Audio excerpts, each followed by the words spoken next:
We talk about letting the game flow as much as possible. That's what attacking hockey is all about. That's what modern hockey is supposed to be about. Letting the game flow. We don't want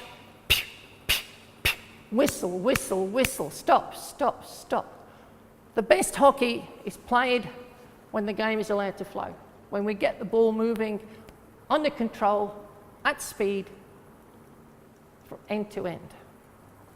And that's the best hockey that can be seen on TV. That's what TV directors want, and that's what TV audiences want. So flow is a really important issue in big games, but it's also important out here. You know, we got some really good players here in Brisbane.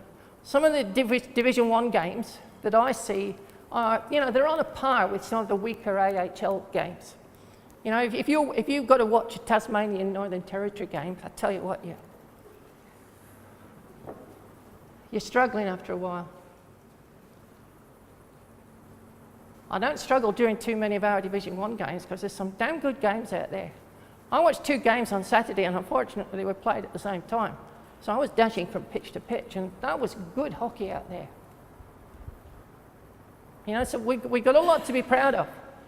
You know, the players are out there displaying their skills, but they can't display those skills unless the umpires also have the qualities to let them do so. And let them do so without ever losing control of the game. Because that's the essence of flow. If you let the game flow, you're obviously playing a lot of advantage. Just a thought, you're commenting on the speed of the game in our Big One games, and from the sideline you can certainly see it. Mm-hmm. So at that higher level, umpires are mic'd up. Is it something within the process of staying with the speed of the game, helping the umpires actually officiate that we mic up, or look at how we can assist those umpires?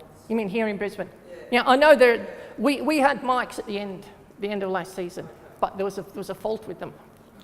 So I think we've gone back to the first stage again, looking for proper ones.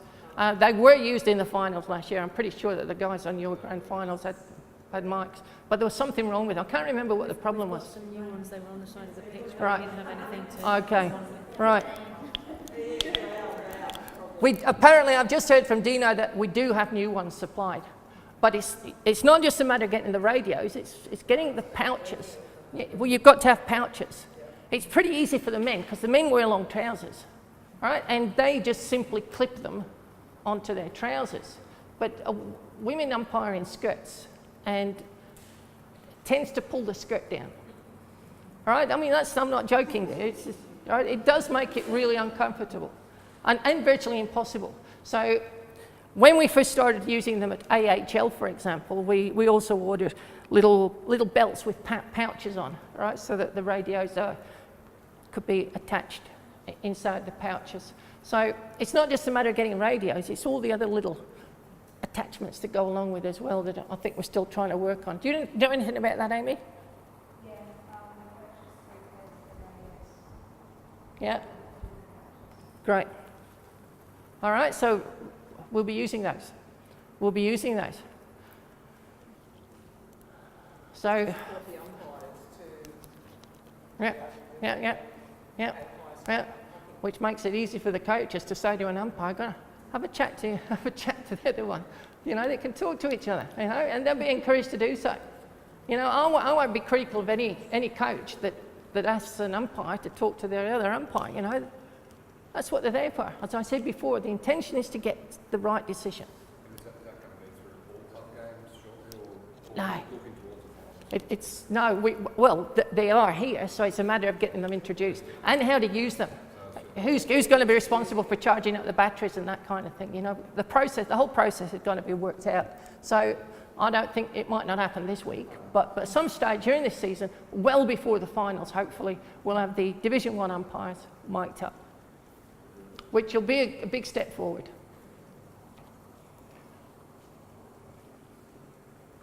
Next to the bottom there. Sometimes a free hit is a better advantage and causes less frustration. Keep in mind always that possession of the ball is not always an advantage. Because advantages is such an important part of the game, particularly less experienced umpires seem to think that as long as a player has possession of the ball, then she doesn't have to blow. But if I've just been fouled by a player here and a player there and another player here, and I've still got possession of the ball, I can't go anywhere. So, give me the free hit. These can't do anything, and I just burst away from them. So possession is not always advantage. We had one on the weekend where we actually, the defender actually found the attacker, but she regained possession on the other side, hadn't shot a goal, but because she didn't score the goal, she was awarded the short corner after the actual shot. That's, as you described it to me, that's incorrect. Do you agree, Jamie? Did you see it? Yes. All right. Because he knew by that description as well. Yeah, once the shot on goal's been taken, the advantage was That's right. opportunity was there. Yeah. But once again, that's a, that's, I didn't see that, and that must have been in the second half, because I wasn't there for the second half. Yeah.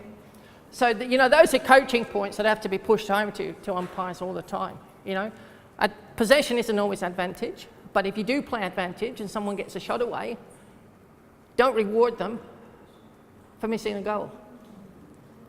Don't reward them being a poor hit. Timing of the whistle is absolutely critical. I tell this to umpires all the time. Knowing when to blow your whistle and when to hold it.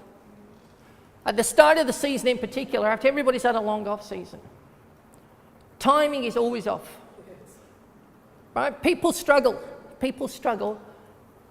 to remember when to hold the whistle and when to blow it. Hopefully, as the season goes on, timing gets better and better.